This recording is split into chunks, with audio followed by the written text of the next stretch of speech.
आदिवासी जन अधिकार मोर्चा जवा द्वारा जवा थाने के बाहर धरना प्रदर्शन कर अपने एवं समाज के हक की लड़ाई के लिए घंटों प्रशासन के खिलाफ नारेबाजी करते हुए देवास जिले के नेमावर में हुए सामूहिक हत्याकांड के 47 दिन के बाद शव मिलने के बाद पता चला कि पूरी निर्दयता के साथ 12 फीट नीचे आदिवासी परिवार के लोगों को यूरिया और नमक डालकर शव को दफन किया गया था। लेकिन इस जघन अपराध को प्रशासन के द्वारा दबाया जा रहा है, जिसकी जानकारी होने पर आदिवासी समाज आक्रोशित है। जहां पर आज जन अधिकार मोर्चा जवा राज्यपाल महोदय के नाम पर जवा थाना प्रभारी कन्हैया सिंह बघेल को आवेदन देकर दोषियों को फांसी एवं पीड़ित परिवार को हर संभव मदद की बात कही गई। दो मामले थे आदिवासी समाज के ऊपर, जैसे कि लगातार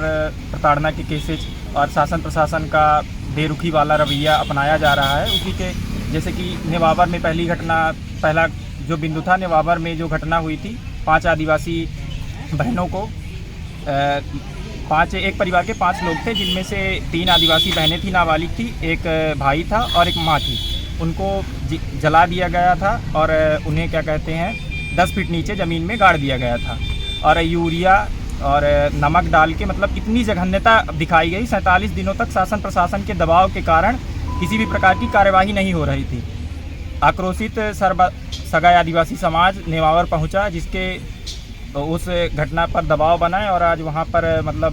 हमने जो यहाँ पे मांग की है, हम वहाँ नहीं जा सकते जैसे नेमावर में, तो पूरा सभी जगह का आदिवासी समाज उस बहन को, उस परिवार को न्याय दिलाने के लिए आज यहाँ पर एकत्रित हुआ है। और हमारी प्रशासन से राज्यपाल महोदय जी के नाम से हमने आज ज्ञापन दिया है और हमारी मांग है राज्यपाल महोदय जी से कि फास्ट ट्रैक कोर्ट बने, जिसमें दोषियों को कड़ी से कड़ी सज़ा दिलवाई जाए, फांसी की सज़ा दिलाई जाए। सुरेंद्र सिंह राजपूत, जो कि भाजपा का युवा मोर्चा का कार्यकर्ता है, शिवराज सिंह के लड़के के साथ में उसकी फ़ोटोज़ हैं, बड़े बड़े मंत्रियों के साथ में वो दिखाई देता है, असलहे के साथ में दिखाई देता है। ऐसे दंगाइयों के संरक्षण में यदि शासन प्रशासन खड़ा होगा तो आक्रोशित आदिवासी समाज अपने हक के लिए, अपने हुकूम के लिए, अपने जंगल ज़मीन की लड़ाई के लिए पूरी ताकत के साथ में खड़ा होगा। यही आज हमने शासन प्रशासन को इस माध्यम से बताया। और दूसरी घटना, जो कि बहन सुधा एक आदिवासी पीड़ित थी, रात को दुष्कर्म की घटना हुई। लगभग 20-25 दिनों तक शासन प्रशासन के दबाव के चलते किसी भी प्रकार की कार्यवाही नहीं हुई, जिससे 7 तारीख को आदिवासी समाज का प्रतिनिधिमंडल मिला और थाना प्रभारी से बात अवगत कराई कि प्रशासन कार्यवाही करे, अन्यथा 3 दिन के बाद मजबूरन आदिवासी समाज को घेराव करना पड़ेगा। जिसके विरोध में, कार्यवाही न होने के विरोध में आदिवासी समाज 11 अगस्त 2020 को थाना पनवार में एकत्रित हुआ, जो कि एक बहुत ही मजबूरी बस घेराव था, जिसमें लगभग शासन प्रशासन ने 12-15 नाम दर्ज, जिसमें पीड़ित परिवार के लोगों का भी नाम शासन प्रशासन लेके आया है, जो कि एकदम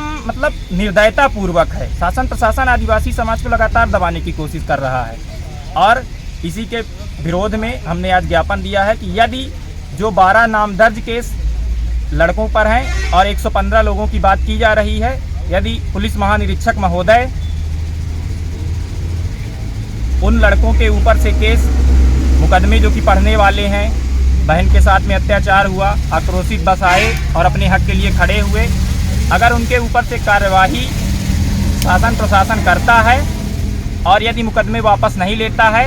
तो आदिवासी जन अधिकार मोर्चा,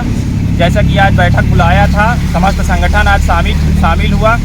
राष्ट्रीय आदिवासी एकता परिषद और इस तरह विभिन्न प्रकार के संगठन यहाँ पर आज हमारे बीच में युवा एकत्रित हुए हैं। हमने आज वचन लिया है कि अपने आदिवासी युवाओं के ऊपर से पूरे मुकदमे जब तक वापस नहीं लेंगे तब तक चैन से नहीं बैठेंगे। यदि प्रशासन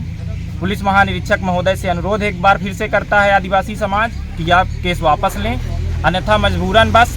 फिर से अनिश्चितकालीन कलेक्ट्रेट के सामने हड़ताल होगा।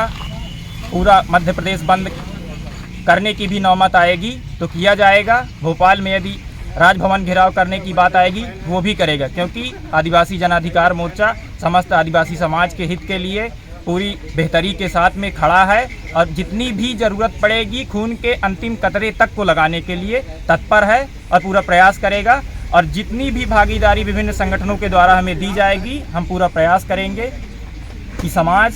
बेहतर हो और सबके साथ में एक कोऑर्डिनेट बना के एक बेहतरी का प्रयास शासन प्रशासन करे, ताकि जो पीड़ित हमारा आदिवासी समाज है वो बेहतर जीवन जिए। आप देख रहे हैं सक्षम न्यूज इंडिया, सबसे पहले सबसे तेज।